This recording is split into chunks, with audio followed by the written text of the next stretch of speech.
Arestado ang isang street-level individual sa isinagawang bypass operation ng Digo City Police Station sa Barangay San Miguel, Digo City noong Setyembre 24 taong kasalukuyan. Kinilala ni Police Lieutenant Colonel Florante S. Rites, Chief of Police ng Digo City Police Station, ang suspect na si alias Sati, 46 taong gulang, may asawa, tricycle driver at residente ng Luna Extension, Barangay San Miguel, Digo City.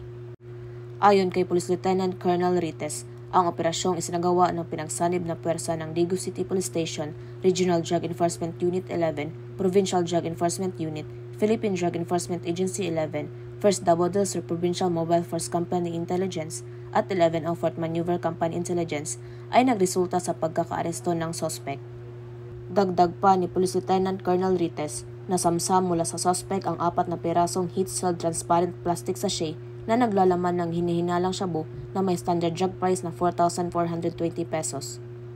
Bukod dito, nakuha rin sa kanya ang isang 1,000 piso bill na ginamit bilang bypass money, isang digital na timbangan, SSS ID, isang Army Green Sling bag at isang itim na Oppo Android phone. Ang suspect ay nasa kustudiya na ng nasabing istasyon upang dumaan sa tamang disposisyon at maharap sa kasong paglabag sa Republic Act 9165 o Comprehensive Dangerous Drugs Act 2002. Samantala, ang laban kontra iligal na droga ay patuloy na pinapaigting ng Police Regional Office 11 sa pamumuno ni Police Brigadier General Nicolas De Loso Torre III, Regional Director, alinsunod sa kampanya ng Bagong Pilipinas na panatilihin ang kapayapaan at kaayusan tungo sa kaunlaran ng bansa. Mula rito sa Police Regional Office 11, ako ang inyong PNN Correspondent, Patrolwoman Batumalaki Saravem, alagad ng batas, tagataguyod ng Balitang Pulis.